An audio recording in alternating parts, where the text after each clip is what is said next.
దాంతో పాటు అధ్యక్ష ఇక్కడ డిఎస్సి కోటాలో ఏదో ఆడియో టేప్ ఉంది, ఒక్కొక్క సర్టిఫికేట్కి ఇంత డబ్బులకి అమ్ముతున్నారు, ప్రత్యేకంగా శాప్ వాళ్ళని ప్రొటెక్ట్ చేస్తుంది అని ఒక ఆడియో లీక్ వచ్చింది అధ్యక్ష.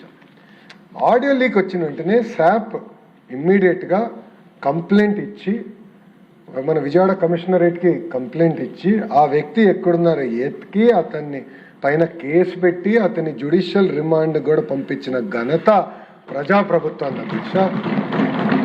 ఎవరిని వదిలిపెట్టలా, తప్పు చేస్తే ఎవరిని కూడా వదిలిపెట్టాం మేము. Very clear. గౌరవ ముఖ్యమంత్రి గారు చాలా స్పష్టంగా చెప్పారు, ఇది లక్షలాది మంది ఆస్పిరేషన్తో రాసే ఎగ్జామ్ పకడ్బందీగా నిర్వహించండి అని వాళ్ళు చెప్పారు. చాలా సీరియస్గా మేము తీసుకున్నాం. వాళ్ళపైన మేము యాక్షన్ తీసుకుని ఇమీడియట్గా జైలు కూడా పంపిస్తాం జరిగింది అధ్యక్ష. అంతేకాకుండా అధ్యక్ష, ఈ కేసుని మేము లాజికల్ కంక్లూజన్ కూడా తీసుకెళ్తాం అధ్యక్ష. మేము ఎక్కడ వదిలిపెట్టాం, ఏదో కేసు పెట్టేసాం, ఎఫ్ఐఆర్ చేసాం, రొటీన్ ప్రాసెస్లో అవుతుందంటే నేను వదిలిపెట్టాను. లాజికల్ కంక్లూజన్ కూడా నేను తీసుకెళ్తాను అధ్యక్ష. అధ్యక్ష, ఇంకో విచిత్రమైనది ఏంటంటే, గొడ్డలి పార్టీ వాళ్ళు ప్రెస్ మీట్ పెట్టినప్పుడు ఆన్లైన్లో చూపిస్తున్నారు అధ్యక్ష, ఈ వ్యక్తికి ఇన్ని మార్క్స్ వచ్చినాయి, ఇక్కడ వచ్చినాయి. ఆ డీటెయిల్స్ వాళ్ళకి ఎక్కడి నుంచి వచ్చింది అధ్యక్ష? మన వెబ్సైట్ నుంచి వచ్చింది. అంటే అంత ట్రాన్స్పరెంట్గా ఉన్నాం మనం. భారతదేశంలో ఎక్కడే డిఎస్సి ఇంత ట్రాన్స్పరెంట్గా జరగదు అధ్యక్ష, మనం పెట్టాం అధ్యక్ష. అంత ట్రాన్స్పరెంట్గా మనం చూపిస్తాం జరిగింది అధ్యక్ష. అది ఇప్పుడు కూడా ఆన్లైన్లోనే ఉంది అధ్యక్ష. అధ్యక్ష, ఈరోజు క్షమించాలి, గొడ్డలి పార్టీ నాయకుడు రాలేదు అధ్యక్ష. అధ్యక్ష, ఆయన జగనన్న వ్యక్తి లోకేష్ని ప్రశ్నించట్లేదు అధ్యక్ష. జగనన్న వ్యక్తి గౌరవ ముఖ్యమంత్రి చంద్రబాబు నాయుడు గారిని ప్రశ్నించట్లేదు అధ్యక్ష.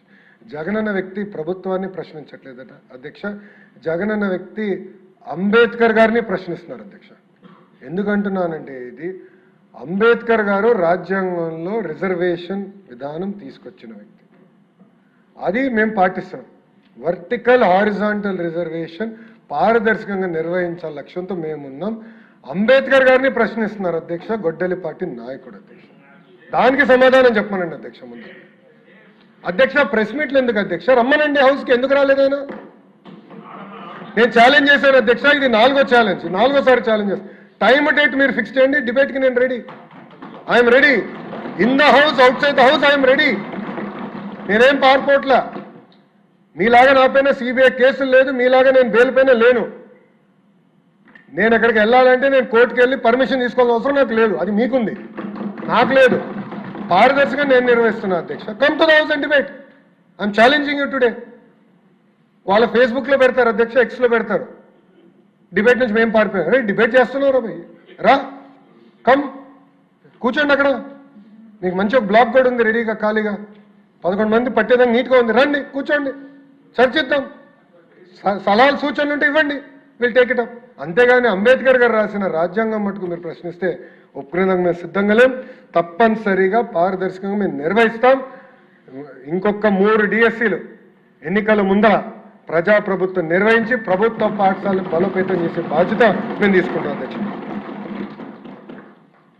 అంతేకాకుండా అధ్యక్ష, మీరు చూస్తే సంవత్సరం అయిన తర్వాత మారుతున్నారు అధ్యక్ష.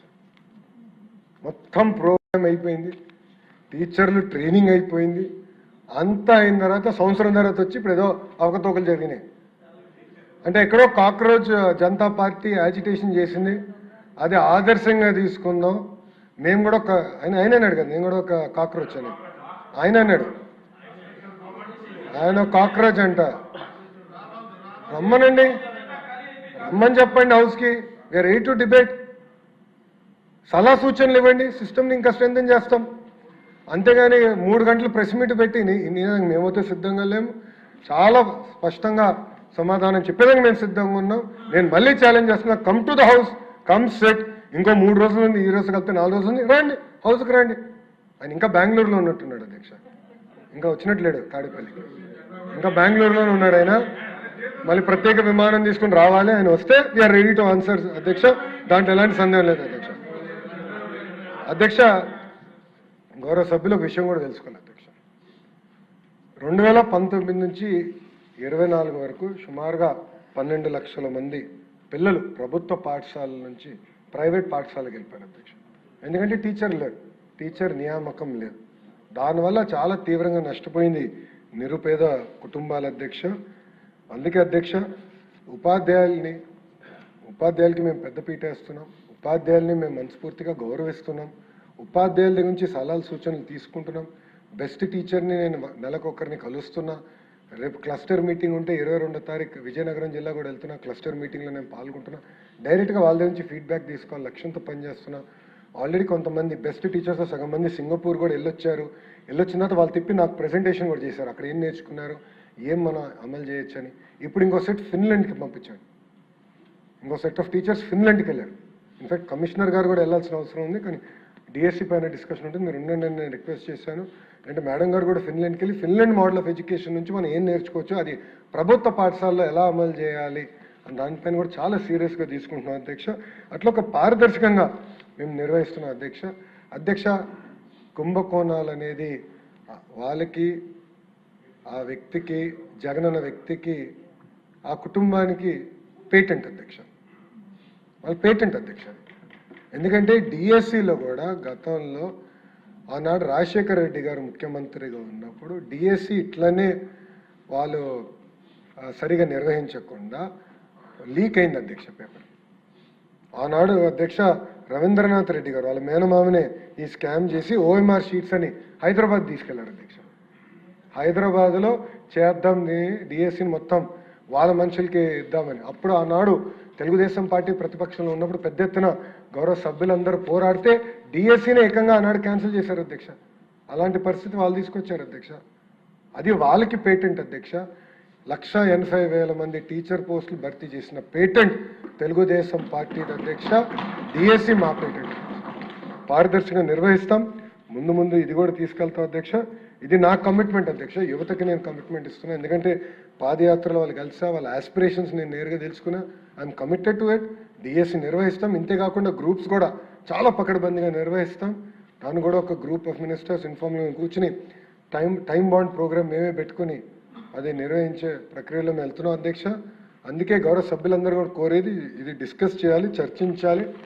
మీరు కూడా తిరిగి నియోజకవర్గం వెళ్ళినప్పుడు దయచేసి మనం నిర్వహించిన డిఎస్సి ద్వారా వచ్చిన టీచర్స్ని కూడా కలవండి. ఎందుకంటే నిజంగానే వాళ్ళని కలిస్తే మనకు కొండంత బలం, ధైర్యం వస్తుంది. అంటే ఎలాంటి బ్యాక్గ్రౌండ్ నుంచి వచ్చిన వారు వాళ్ళు ఈరోజు టీచర్ అయ్యి పారదర్శకంగా నిలబడి వాళ్ళు మాడుతుంటే నాకే ఆశ్చర్యం ఉంది. ఎంత పర్ఫెక్ట్గా సమాధానం చెప్తున్నారంటే గొడ్డలి పార్టీ నాయకుడికి బహుశా మనం కూడా సభ్యులుగా చెప్పలేకపోతున్నాం. అంత నీట్గా సమాధానం చెప్తున్నారు అధ్యక్ష. అందుకే సెషన్ అయిందా, దయచేసి వెళ్ళండి. మీరు కూడా మీ నియోజకవర్గాల్లో ఈ డిఎస్సి ద్వారా వచ్చిన టీచర్ని కలిస్తే మీకు కూడా చాలా ఐడియాలు వస్తాయి. మీరు కూడా వాళ్ళతో సంప్రదింపులు చేసిన తర్వాత ఇంప్రూవ్ సిస్టమ్ ఇంకా ఫర్దర్గా ఇంకా ఎలా ఫైన్ ట్యూన్ చేయాలి, ఇంకా పకడ్బందీగా ఎలా చేయాలి దానిపైన కూడా మీరు సలహా సూచనలు ఇవ్వండి. నేను కూడా మొన్న రివ్యూ చేసినప్పుడు డిపార్ట్మెంట్కి చెప్పాను.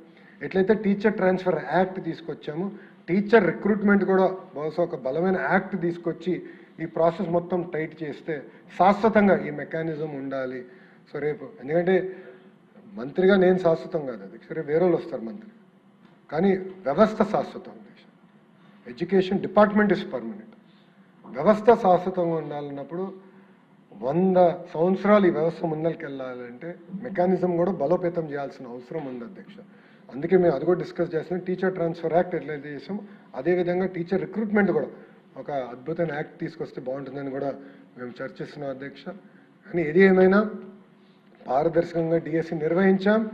రాబోయే 3 ఎన్నికల ముందర రాబోయే 3 డిఎస్సీలు కూడా పారదర్శకంగా నిర్వహించి యువతకి ఉద్యోగాలు ఉపాధి కల్పిస్తాం. అంతేకాకుండా ప్రభుత్వ పాఠశాలలు బలోపేతం చేస్తాం అధ్యక్ష. ఇదే హౌస్లో ఇదే సీట్లో నేను ఆనాడు హామీ ఇచ్చాను. అందరూ చూస్తూ ఉంటారు, త్వరలో వస్తుంది ప్రభుత్వ పాఠశాలలో నో అడ్మిషన్స్ ఫుల్ ఉంటుందని ఆనాడు నేను హామీ ఇచ్చాను అధ్యక్ష. ఈరోజు నేను గర్వంగా చెప్తున్నాను అధ్యక్ష. 1,10,000 మంది పిల్లలు ప్రైవేట్ స్కూల్ నుంచి ప్రభుత్వ పాఠశాలకి ఈ సంవత్సరం అడ్మిషన్ తీసుకున్నారు అధ్యక్ష. అది ప్రజాప్రభుత్వానికి ఉన్న చిత్తశుద్ధి అధ్యక్ష. అధ్యక్ష మా నియోజకవర్గం మంగళగిరి నియోజకవర్గంలో నిడమర్ స్కూల్ని నేను స్వయంగా దత్తత తీసుకున్నాను అధ్యక్ష. ఒక ఇంటర్నేషనల్ స్కూల్ ఏర్పాటు చేయాలని నిర్ణయం తీసుకున్నా.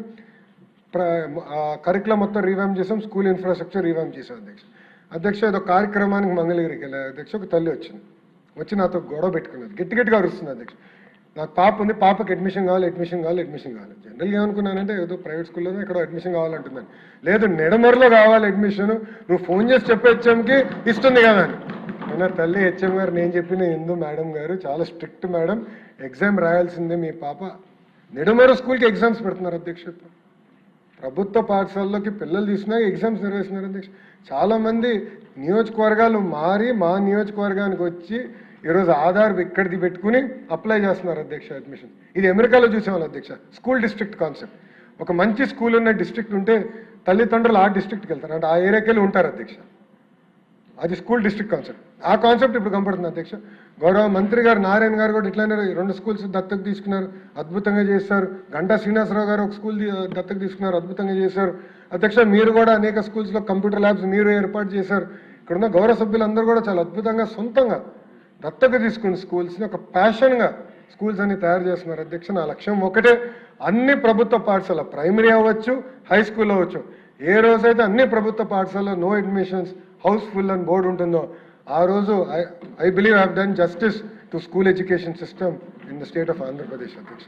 సో ఒక పట్టుదల, ఒక కమిట్మెంట్తో విద్యా వ్యవస్థను నేను ముందలు తీసుకెళ్తున్నాను అధ్యక్ష. అది డిఎస్సి కూడా అదే విధానంగా తీసుకెళ్తాను అధ్యక్ష. ఎలాంటి లోటుపాట్లు లేవు, ఉండబోవు కూడా. చాలా పారదర్శకంగా నిర్వహిస్తాను అధ్యక్ష. ఎందుకంటే గౌరవ ముఖ్యమంత్రి గారు నాకు చాలా స్పష్టంగా చెప్పారు, కేవలం భారతదేశంలో కాదు ప్రపంచంలో ఉన్న అన్ని సిస్టమ్స్ మీరు స్టడీ చేయండి, పర్ఫెక్ట్గా చేయాలి. ఎక్కడ కానీ నాకు ఒక్క కంప్లైంట్ వస్తే మటుకు నేను నిన్ను వదిలిపెట్టాను. నేను చాలా స్పష్టంగా ఏ రోజైతే నన్ను మంత్రి చేశారో ఆ రోజే నాకు ఆయన వార్నింగ్, స్వీట్ వార్నింగ్ ఇచ్చి నాకు ఈ శాఖ కేటాయించారు అధ్యక్ష. అది నేను చాలా సీరియస్ వార్నింగ్గా తీసుకుంటాను అధ్యక్ష. ఆయనకి స్వీట్గా ఉండొచ్చు, నాకు సీరియస్గా ఉంటుంది అధ్యక్ష. చాలా సీరియస్గా నేను ప్రతిసారి రివ్యూ చేస్తాను అధ్యక్ష. సో నేను యువత కూడా చెప్పేది ఒకటే, ప్రిపేర్ అవ్వండి. మళ్ళీ డిఎస్సి వస్తుంది, కలిసికట్టుగా ప్రభుత్వ పాఠశాలని అందరం బలోపేతం చేద్దామని ఈ సభ తరపున ప్రజలందరూ తెలియజేసుకుంటూ నాకు ఇంత అద్భుతమైన అవకాశం ఇచ్చిన చైర్కి నా హృదయపూర్వక ధన్యవాదాలు తెలియజేసుకుంటూ సెలవు తీసుకుంటాను.